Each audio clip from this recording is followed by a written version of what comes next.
Namaste, and welcome to today's journey into the wisdom of the Bhagavad Gita. Today, we'll be diving into a profound teaching that touches every single one of us.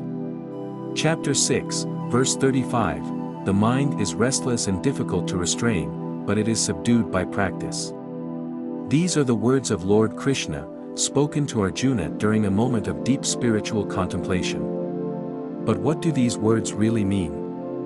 How can we, in our busy modern lives, begin to understand and apply this wisdom? Let's explore. This was Arjuna's cry to Krishna. He compared the mind to the wind, unpredictable and uncontrollable. Have you ever felt like this? Maybe while meditating or simply trying to focus, your mind keeps wandering away, jumping from one thought to another like a restless monkey. We all experience this, the inability to keep our minds calm and centered. The mind is an incredibly powerful tool, but it is also a relentless one. It generates thoughts, emotions, desires, and distractions at every moment. The nature of the mind is to move.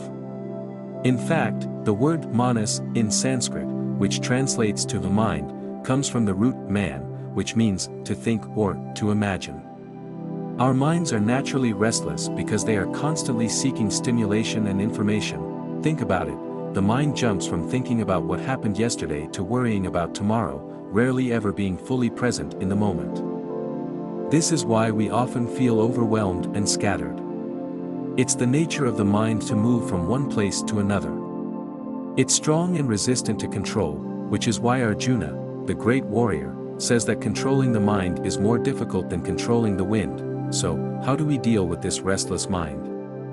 Krishna gives us the answer in the very next verse, chapter 6, verse 35, O mighty armed Arjuna, undoubtedly, the mind is difficult to restrain and restless, but, by practice and detachment, O son of Kunti, it can be controlled.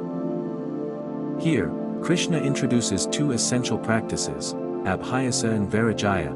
Abhyasa means practice, the effort to calm the mind through repeated discipline. Vairagya means detachment, the ability to step back from distractions and desires. With consistent practice and by letting go of our attachment to the fleeting objects of the world, we begin to tame the mind. Meditation isn't just about sitting in silence, it's about observing the mind. When thoughts arise, you observe them without judgment and let them pass.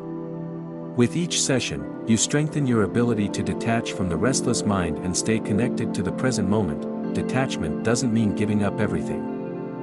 It simply means recognizing that true peace and happiness aren't found in the external world but within ourselves. When we detach from the need for constant stimulation, from the belief that we must control everything, we free the mind to rest. So, how can we apply these teachings in our daily lives?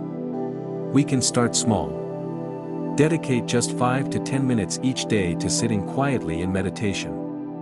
Choose one habit or distraction that you can begin to detach from, whether it's scrolling endlessly on social media or worrying about things beyond your control. So, how can we apply these teachings in our daily lives?